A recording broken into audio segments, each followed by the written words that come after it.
Bonjour à tous et bienvenue. L'autre direct continue de s'intéresser aux élections européennes et aujourd'hui on accueille une députée européenne sortante, Sylvie Guillaume, bonjour. Bonjour. Alors vous êtes numéro 2 sur la liste socialiste emmenée par Vincent Peillon, l'ancien ministre de l'Éducation nationale, qu'on retrouve un peu là finalement comme en 2009, parachuté.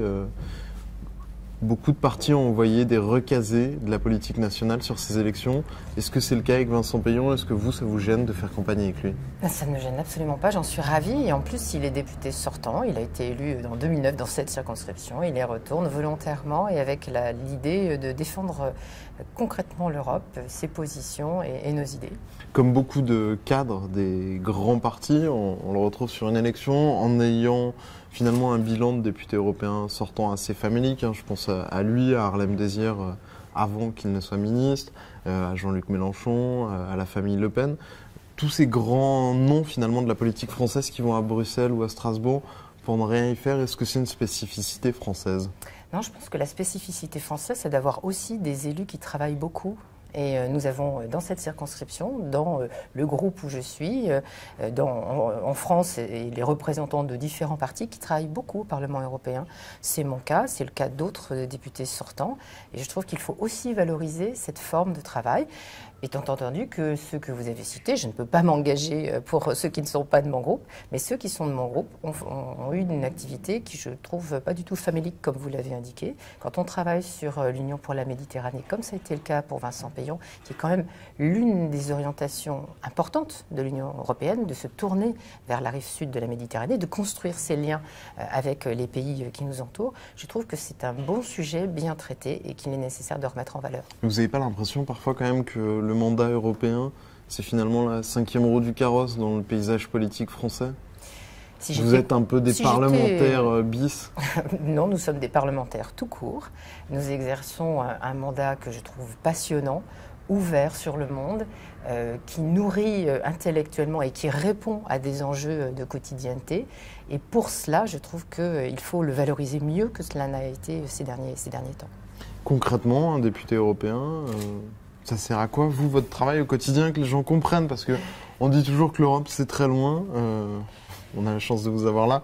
Qu'est-ce que c'est finalement un député européen? À quoi ça sert? Un député européen est un parlementaire qui, comme son nom l'indique, produit une législation en direction des 500 millions d'Européens.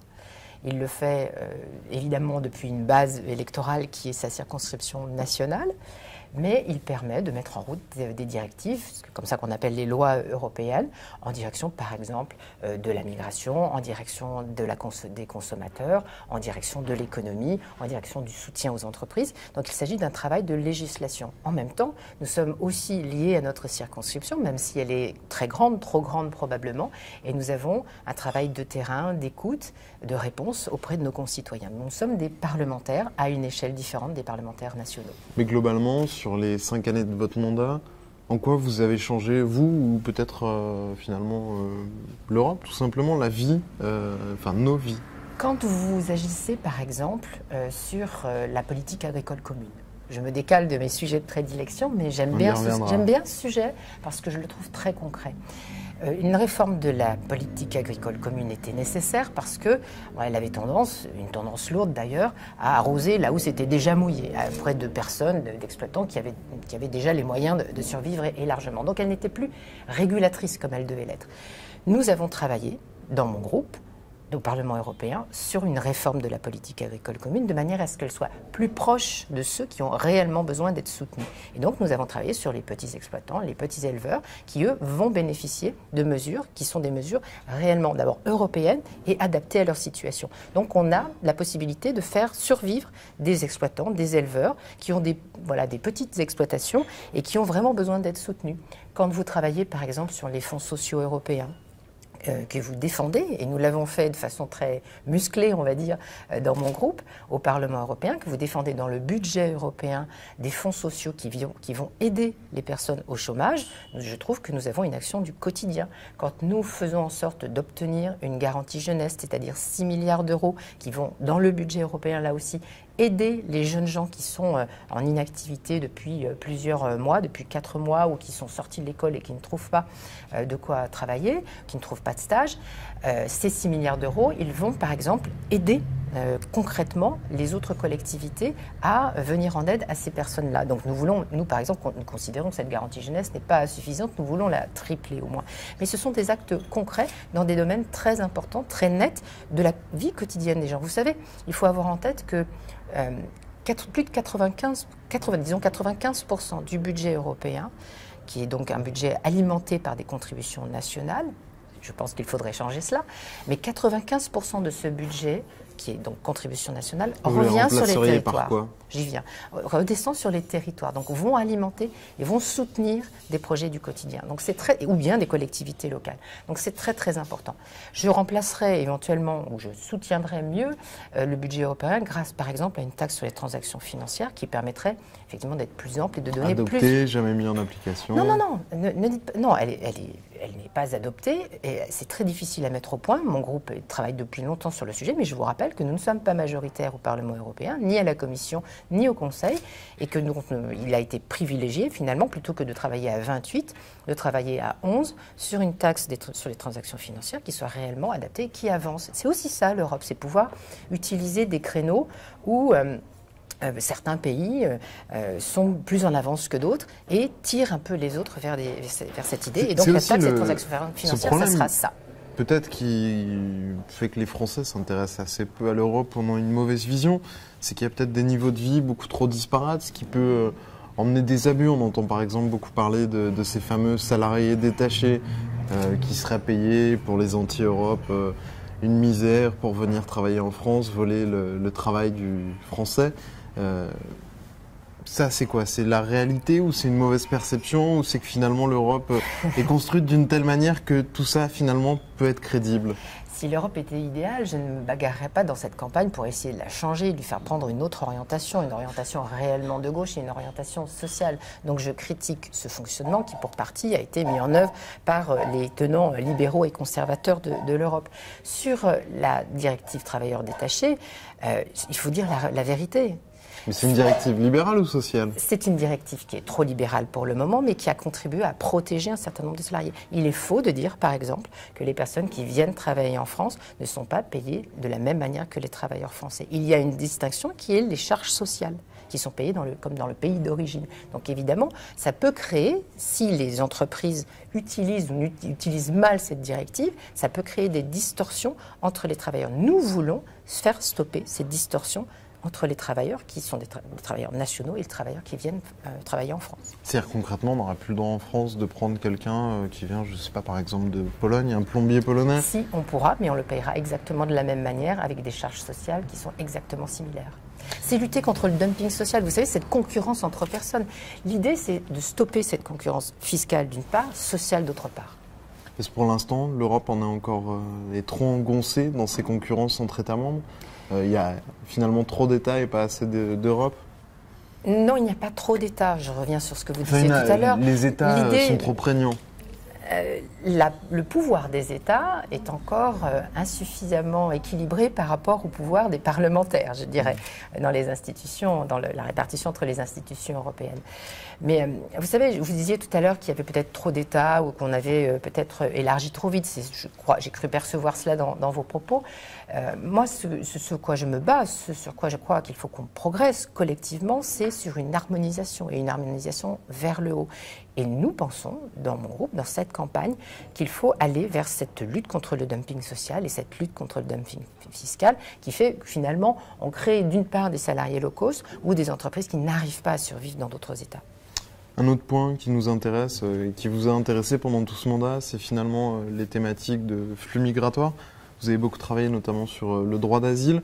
On présente l'Europe finalement comme une porte d'entrée très large pour les migrants du monde entier et plus particulièrement de nos pays voisins.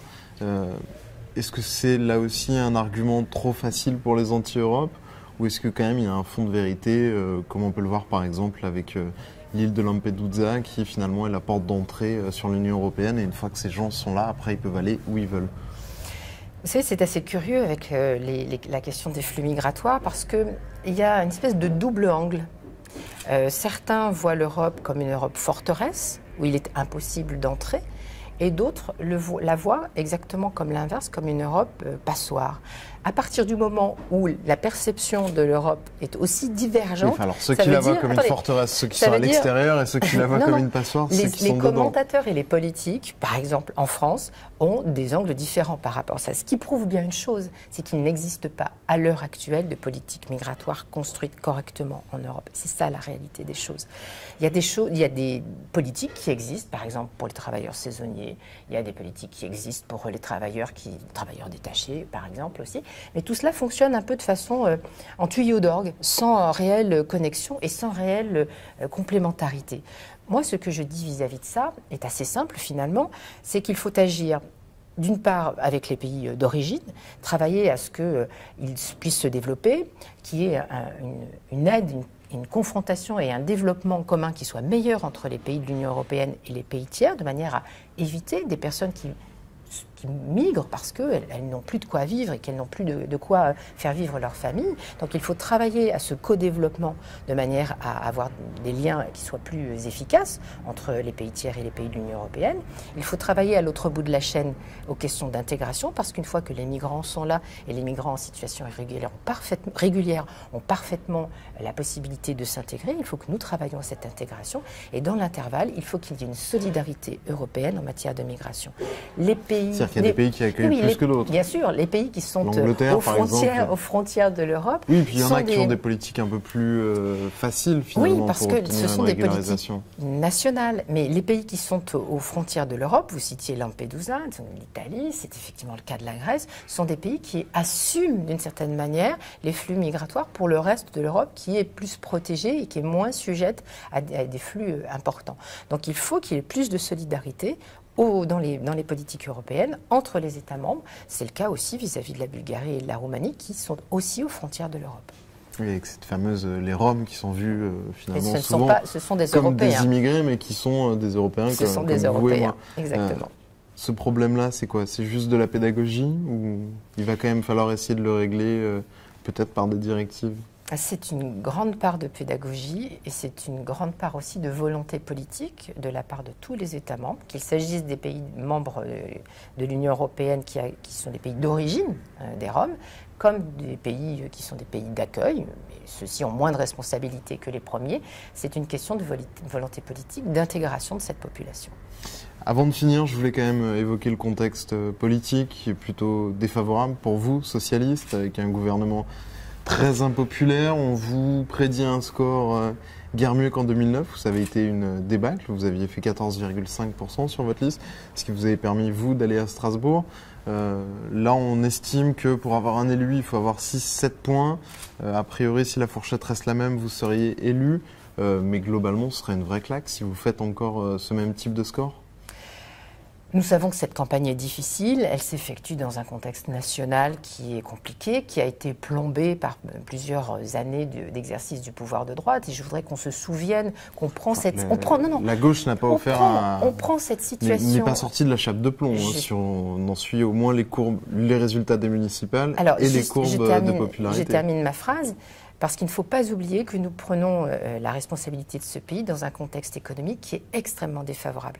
On a peut-être été insuffisamment précis là-dessus, mais commencer un exercice national de président de la République avec 600 milliards de dettes, c'est vrai que ça plombe un peu le pays et c'est assez compliqué de reprendre le dessus. Donc il faut avoir ça quand même en tête. Je trouve qu'il y a des mesures très courageuses qui ont été prises. C'est certes une situation qui est encore difficile, qui nécessite l'engagement et la mobilisation de tous, mais nous faisons une campagne européenne, nous défendons des idées européennes. Nous savons que l'Europe n'est pas un problème. Elle est un problème parce que c'est une Europe de droite, mais nous voulons en faire une solution, une Europe de la solution, mais une Europe de la solution à gauche. Mais globalement, c'est une vraie claque si vous arrivez derrière l'UMP, derrière le Front National. Loin derrière, parce qu'on parle de 30 pour l'UMP, 25 pour le FN, 15 pour vous. J'attache une importance tout à fait modérée aux sondages qui souvent se trompent. Donc nous verrons, c'est une question de mobilisation. Il faut aller voter, il faut se déplacer, il faut ne pas se perdre sur des listes qui finalement n'enverront des élus qui ne feront rien à Strasbourg et à Bruxelles. Donc il faut se concentrer sur l'essentiel. L'essentiel, c'est changer le cours de l'Europe, lui donner une dimension sociale réellement assumée.